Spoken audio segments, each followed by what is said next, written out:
வணக்கம், இது உங்கள் தினக்கதிர். எதிர்க்கட்சித் தலைவரும் அதிமுக பொதுச் செயலாளருமான எடப்பாடி கே பழனிசாமி அதிமுக தேசிய ஜனநாயக கூட்டணியிலிருந்து பிரிந்து செல்வதாக அரசியல் வட்டாரங்களில் பரவி வரும் வதந்திகளை நிராகரித்தார்.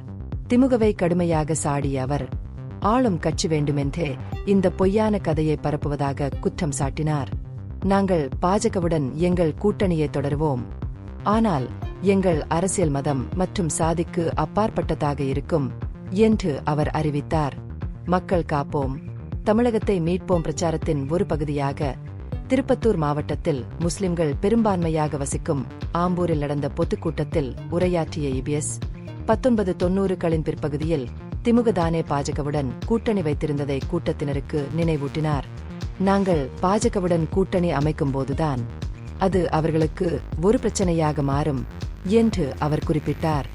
ஆம்பூரின் தோல் தொழிற்சாலை தொழிலாளர்களிடம் பேசிய இபிஎஸ், ஒரு காலத்தில் தோல் நிறுவனங்களுக்கு பெயர் பெற்ற நகரம் சமீபத்திய ஆண்டுகளில் பல தொழிற்சாலை மூடல்களை கண்டிருப்பதை சுட்டிக்காட்டினார்.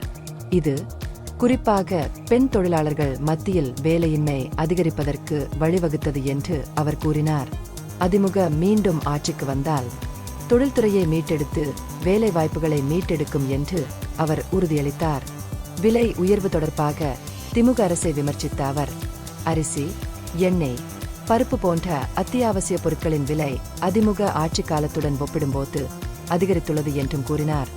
அதிமுக மக்களுக்கான கட்சி என்றும் திமுக ஒரு குடும்பத்தின் நலனுக்காக செயல்பட்டது என்றும் இபிஎஸ் வலியுறுத்தினார். தனது கட்சியின் கொள்கைகளை ஆளும் அரசாங்கத்தின் கொள்கைகளுடன் வேறுபடுத்தி அதிமுகவை மக்கள் மையமாக கொண்டதாக நிலைநிறுத்தினார்.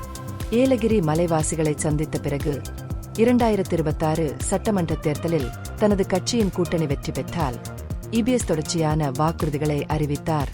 ஏலகிரி மலைகளை ஒரு முன்னணி சுற்றுலா தலமாக மாற்றுவதாகவும் 14 மலை கிராமங்களை இணைக்கும் ரிங் ரோடு பாதையை இணைப்பதாகவும் புதிய அம்மா மினி கிளினிக் அமைப்பதாகவும் எம்பிபிஎஸ் மற்றும் பிடிஎஸ் படிப்புகளுக்கான 7.5% இடஒதுக்கீட்டின் கீழ் மாணவர் சேர்க்கையை பெற பயிற்சி அளிப்பதாகவும் அவர் உறுதியளித்தார். குடிநீர் வசதிகளை மேம்படுத்துதல், வசதியற்றவர்களுக்கு கான்கிரீட் வீடுகள் கட்டுதல், வாழ்வாதாரத்திற்காக இலவச கால்நடைகளை வழங்குதல், கூட்டுறவு சங்கங்கள் மூலம் நிதி உதவி வழங்குதல் மற்றும் சுயுதவிக் குழுக்கள் மூலம் வேலைவாய்ப்புகளை உருவாக்குதல் ஆகியவை அவரது பிற வாக்குறுதிகளில் அடங்கும்.